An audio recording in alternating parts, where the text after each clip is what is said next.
If you're an adult and you pray because other people pray, you don't know the reason why you pray. You don't know the reason why you ask God what you ask Him, and you end up not getting results.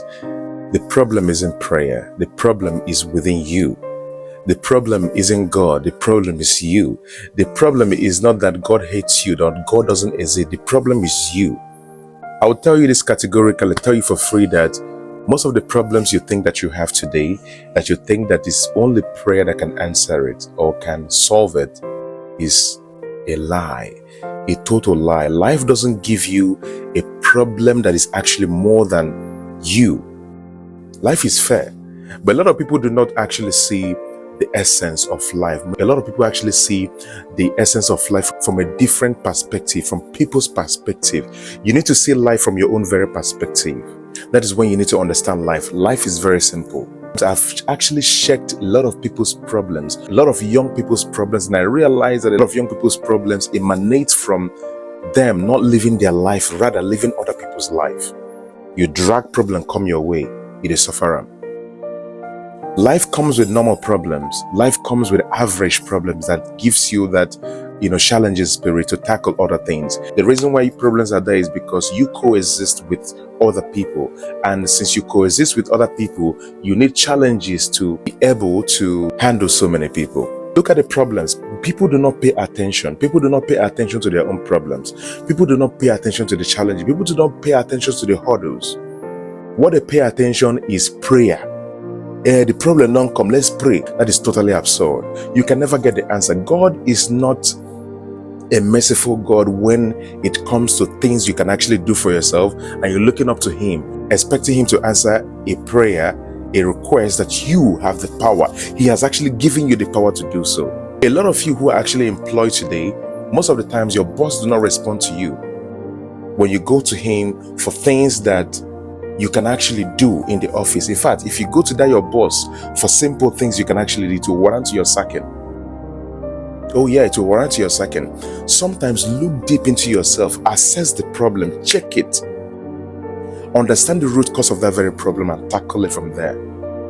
Not be everything with prayer. The things that are actually left for only God to handle for us or on our behalf is just little, micro, very few.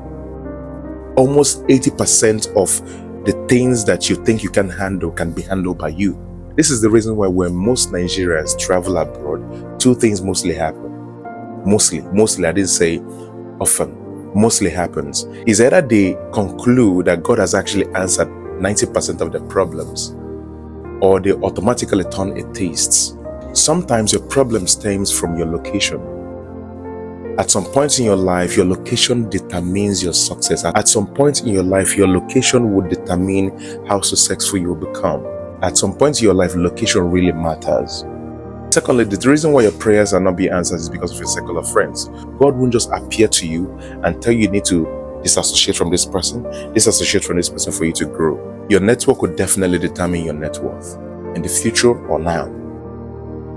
Thirdly, the reason why people feel that God doesn't answer prayers or it takes God too long to answer their prayers is your character. Sometimes your character is as bad as a rotten egg, but yet you do not know. And you are so proud for you to accept any corrections coming from other people. Look inwards, do some introspection, judge yourself, give yourself the right verdict, and grow. Number 4 reason why you think that your problems are not being answered by God is because you do not have plan. Many young Nigerians are into this very category, are suffering from this very syndrome of not planning their lives. There's no way you're going to make it in life if you do not plan. Even if the success comes accidentally, you won't still succeed in life because you have no plan. This is the reason why many young people think that life is meaningless and they resort to, doing some drastic things with their precious lives. If you have planned your life the way it would be, and you look at the plan and it's so very beautiful, and you look at the plan every now and again, it looks very beautiful, I don't see the reason why you will see that this life is meaningless. Life is precious. Everything that comes from God is precious. Life is precious. Your life is precious. If you do not have plan, you definitely see it as a very horrific place. If you don't have plans, you are going to see it as a very depressing place to be. One of the things that keeps me kicking It's my plans in life. Come on, if I get to look at it every now and again and look at the things I've actually achieved and look at the things I've not yet achieved, it gives me the courage, the confidence to live. Many of you need to re-strategize, reassess, do some introspection, and understand that prayers will not answer your problems. Most of the problems. What will answer your problems is you understanding the reason why you are actually praying in the first place. You can't be praying for every problem. Ask yourself, why you ask God what you ask Him. All you need to do is ask yourself, those things I ask God to do for me, can I do it for myself? Honestly, if you are able to answer these very questions, you've actually solved 70% of your problems in life. What you possess is not just a power of a human. What you possess is a power of a God.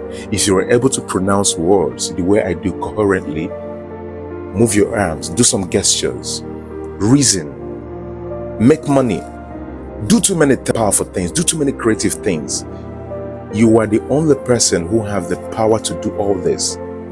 Even AI, robotics, and the rest of the things do not have the power to do all this. It is only you who have that very privilege, the right, the power to do all this.